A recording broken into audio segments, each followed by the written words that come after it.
How's it going, guys? Matt from Spark. It has been about 1 year since we launched the Brute and the Javelin, and today we're going to do an update. Now, we've had a series of major updates that I'm really excited to show you guys, and a lot of this is only possible because of some of our great customers. We've had a few folks over the past few months that have helped fund the development of a series of new batteries, motors, and other components that are going to be used on all the bikes. Since launching the Javelin and the Brute, we've had tons of ideas from our customers on how we can improve these bikes. We've taken all these things into consideration and are getting ready to show you some new versions. To get started, we're going to talk about the Brute. We've been working with Powerful Lithium over the past few months on a series of designs that really give this bike a ton of range. So let's take a closer look. All right, let's start with how the battery system works. We've gone through about 4 different generations on an enclosure system that will house these batteries, and finally are to a point where we're pretty happy with it. The way this system works is there is an internal carriage that holds the battery, and there is a aluminum panel that is just held on by 3 screws. So if I take this off, that comes off, now gives you full access to your battery. This battery is held on by a strap, so if you ever need to remove it, you can just unclip it and it will pop out. But we know there's a lot of different budgets that people have for their batteries, and so we've developed 3 different ones that you can use. Let me show you the largest one. This is one of our favorite builds that we have done recently for a customer. This battery is a 75 amp hour. We have a 50 amp hour, and we're going to have a 60 amp hour. So you'll be able to decide how large of a battery you want, and you'll be able to mount it in the bike yourself. This is a 50 amp hour version. It's the smallest one, but it's still made with moly cell batteries and has dual QS8 connectors with a ton of power. Now, we'll put more specs up on exactly what this battery can do online. For now, just know, if you have a Brute, you're going to be able to upgrade the battery. And if you're thinking about ordering a Brute, you'll be able to order it from us pre-installed. All right, so those are some updates on the Brute. Before I get into Javelin, let's take a look at something very different. We are going to be doing conversion kits now for vintage electric mopeds. It's something that we've spoken about for a long time. You remember a few years ago, I did that Vespa conversion, and that sparked a whole bunch of different ideas of what we could do. We're now taking a look at Hoop Maxis, Hoop Magnums, and a few other smaller mopeds from the 50s all the way up to the early 90s. And we're going to be releasing conversion kits that can mount on these bikes and make them go about 35 miles an hour. We're not going to make these bikes rocket ships. You know, the goal isn't to put a 5,000 watt motor on this thing. We just want it to be able to ride the same speed that it went and have enough battery so that you can go to work and back. Besides conversion kits, we're also going to do releases. And so you'll be able to buy a fully converted vintage bike and have it shipped directly to you. Eventually, you're going to see a section on our website called Electric Revivals, and that will be where you can buy all this stuff. We're looking at the middle of summer to be able to start releasing these. And we're going to start with this bike. To convert these bikes, we are going to be developing a series of front sprockets that work directly with these vintage mopeds. They use a very unusual chain that you don't see on a lot of things. It's a 415 chain. Now, I can make a conversion kit that will mount directly on this bike, but will require you to remove the front wheel, put on a custom sprocket, get a custom chain, and do all this extra work. Or I could design my own sprocket that will mount on a simple electric motor just like this guy, and all you'll have to do is drop the front motor and put this on. So we're leaning more in this direction, and I've already started designing these custom sprockets. So you can expect to see these conversions coming out probably around mid-July. Now, it's time to talk about Javelin. This is the Javelin that we've been producing for the past year. We've been doing steady improvements to it, but there have been a series of challenges that we've had, mostly in the production area. The challenges have really just made it so that the bike takes a long time for us to build. That's why we usually quote about 6 to 8 weeks. The overall design has a couple other challenges for maintenance, and those would include the fact that the controller is located down here. There are a few other panels that you cannot remove without taking off other panels, and customization like these side panels is not exactly easy because to take this off, you also have to take this front cover off. So there are just a few things that we wanted to do to make it more user-friendly, more customizable, and most importantly, faster for us to build. And the main thing is the bike has been expensive for us to build, and especially with tariffs coming through, we've had to find ways to reduce the cost of building this thing. And so you're going to see a few features that we have removed from the bike and replaced by other things. So let's take a closer look.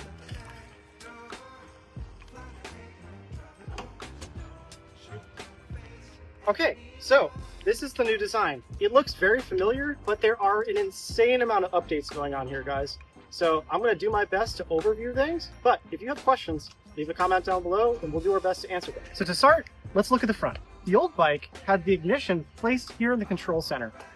We also had a whole series of toggle switches that you guys know. Well, unfortunately, we've removed the toggle switches. And I know that's going to be a bummer to a lot of people, but removing that toggle switch array cut about $200 in cost and about 4 hours of production. But as a result of changing that panel, it's given us a couple major advantages. The first is where the ignition is placed. So the ignition is now up front here, and you can turn the bike on directly from that spot.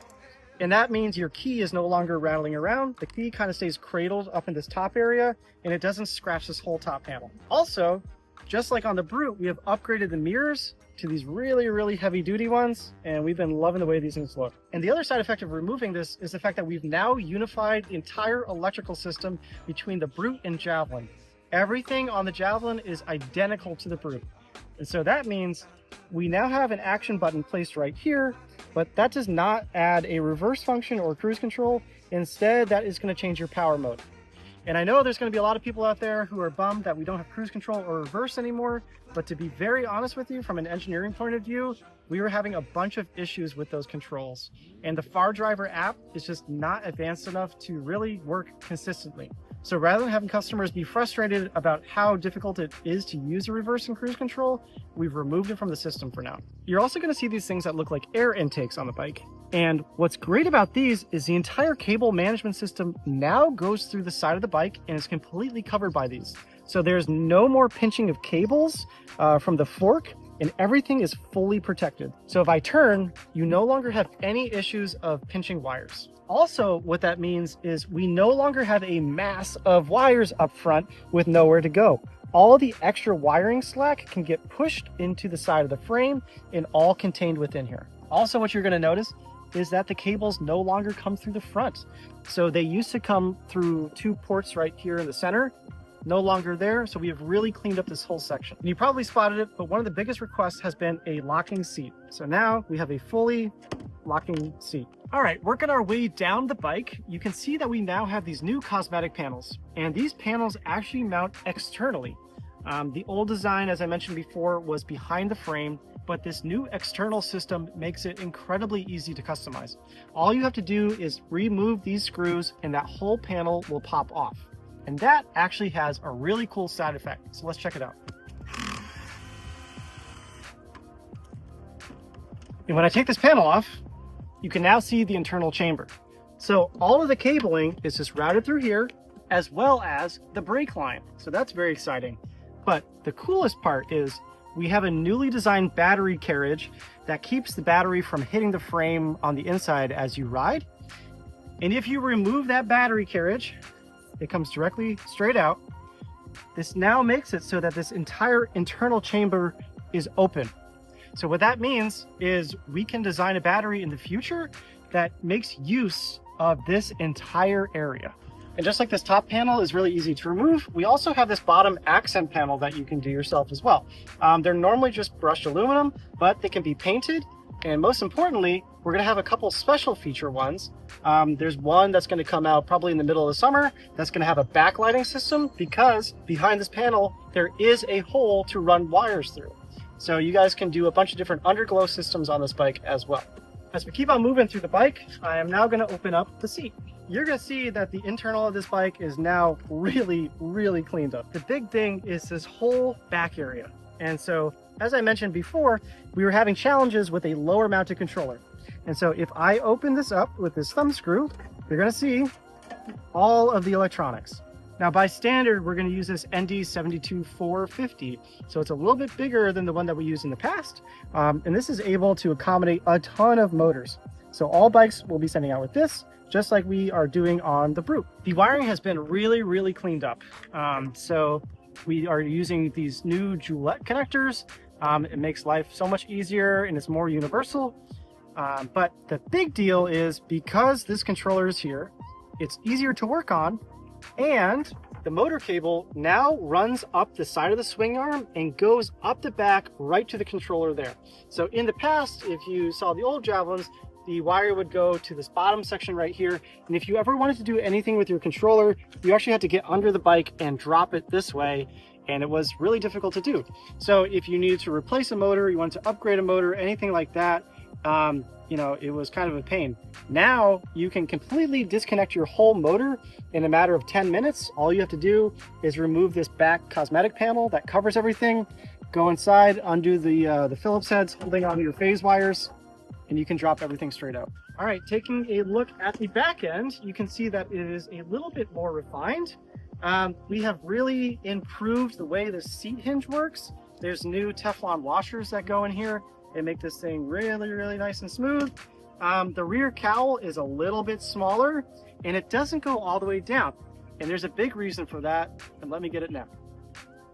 Yes, the new Javelin is going to be able to mount a rear rack to it. We have moved the handle from here to here, and you know, that's been really nice. We couldn't put it here just because of this turn signal. But yeah, guys, you can mount a basket to it. You can just use a normal rear rack. And yes, the seat fully opens still. And as a quick side note, going back to the internal chamber, if I open this back up, what you're gonna notice is all of the wiring for the turn signals and the rear light, it's all kept inside now. The old Javelin design, all of the wires were on the external of the bike, and that was creating some waterproofing issues. And so now we have no waterproofing issues. Everything is internal. All right, now let's take a closer look at the swing arm. You're gonna see that it is now about 30% wider. It is a significant increase, and this has made the whole swing arm much more rigid. We're trying to give you guys the ability to put in bigger motors if you want to in the future, and just add more stability. I took the badge off this one just so you can see it in full effect. But guys, it's an absolute monster. And what's really cool is we no longer use a bracket system to mount on this rear caliper. And because of that, you can now either have a 150 millimeter or a 175 millimeter dropout on the same exact swing arm. So if you go online and you find a motor that is 175, all you have to do is move the torque arms to the external of the frame and you can do it. But there's actually another version of the swing arm that I want to show you now.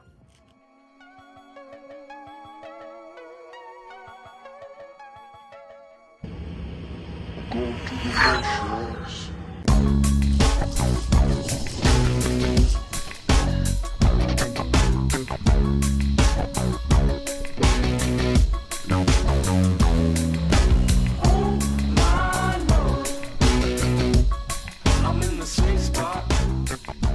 Guys, this is a collaboration with Powerful Lithium. It is an extended swing arm. It's about 4 inches longer, and it's running a series of pretty awesome parts. So as you can tell, this is kind of in a prototype-y stage. This is an unpainted frame, but the swing arm, the motor, and the battery inside are not prototypes.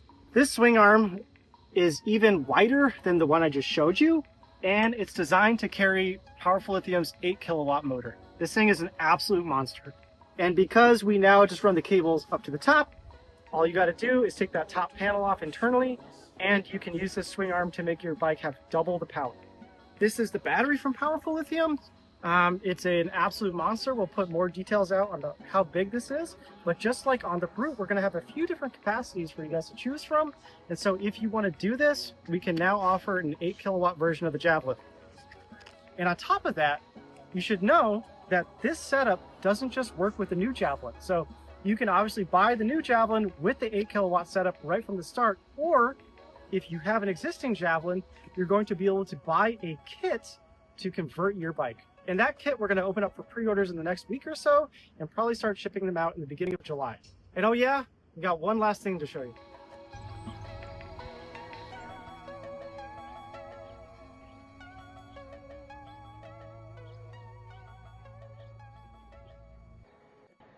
Go to the motions.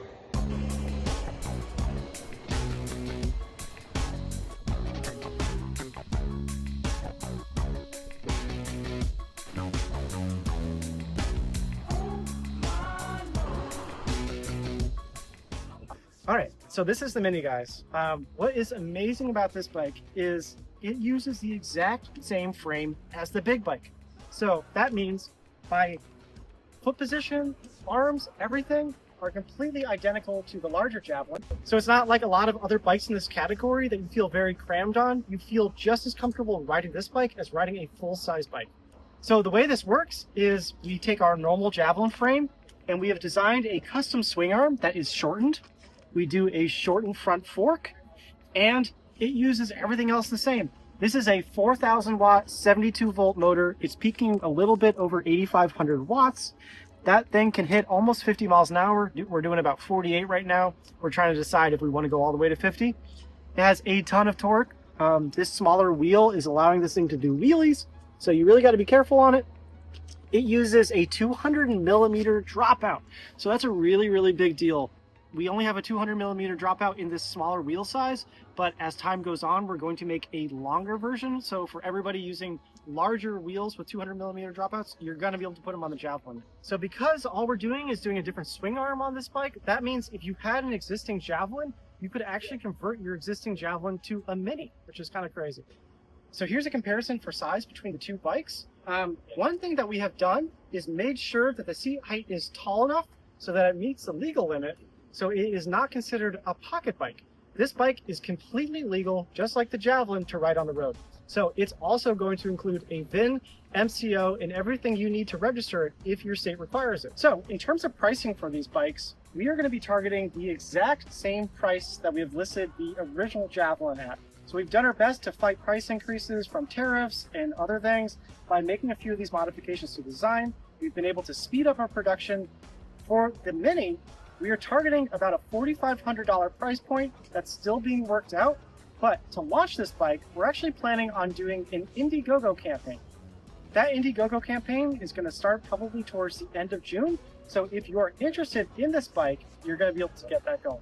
We already have motors on order, and the frame is exactly the same as the larger bike.